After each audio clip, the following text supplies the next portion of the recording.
দীর্ঘ রাজনৈতিক জল্পনা, দফায় দফায় বৈঠক আর জোর জল্পনার অবসান। বুধবার বিকেলে বেঙ্গালুরু প্যালেস গ্রাউন্ডে কর্ণাটকের নতুন মুখ্যমন্ত্রী হিসাবে শপথ নিলেন ডিকে শিবকুমার। রাজনৈতিক মহলের নজর কেড়েছে এই শপথ অনুষ্ঠান।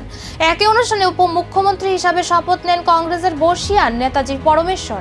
পাশাপাশি নতুন মন্ত্রিসভার 12 জন মন্ত্রীও শপথ গ্রহণ করেন। শপথ অনুষ্ঠানে উপস্থিত ছিলেন কংগ্রেস নেতা রাহুল গান্ধী, দলের সর্বভারতীয় সভাপতি মল্লিকার্জুন খাড়গে এবং কংগ্রেস শাসিত বিভিন্ন রাজ্যের মুখ্যমন্ত্রীরা।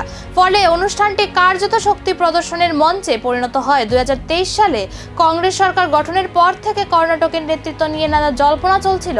সম্প্রতি সিদ্দারামাইয়ার পদত্যাগের পর মুখ্যমন্ত্রীর আসনে কে বসবেন তা নিয়ে রাজনৈতিক মহলে কৌতূহল তুঙ্গে ওঠে। অবশেষে সব জল্পনার অবসান ঘটিয়ে কর্ণাটকের দায়িত্ব তুলে দেওয়া হলো ডিকে শিবকুমারের হাতে। এখন দেখা নতুন মুখ্যমন্ত্রী রাজ্যের উন্নয়ন ও রাজনৈতিক সমীকরণ কতটা দক্ষতার সঙ্গে সামাল দিতে পারেন। কর্ণাটকের নেতৃত্ব বদলের অধ্যায় শুরু হলো, কিন্তু শিবকুমারের নতুন সরকার কি প্রত্যাশা পূরণ করতে পারবে, নাকি সামনে অপেক্ষা করছে নতুন রাজনৈতিক চ্যালেঞ্জ? সেই দিকেই এখন নজর গোটা দেশের।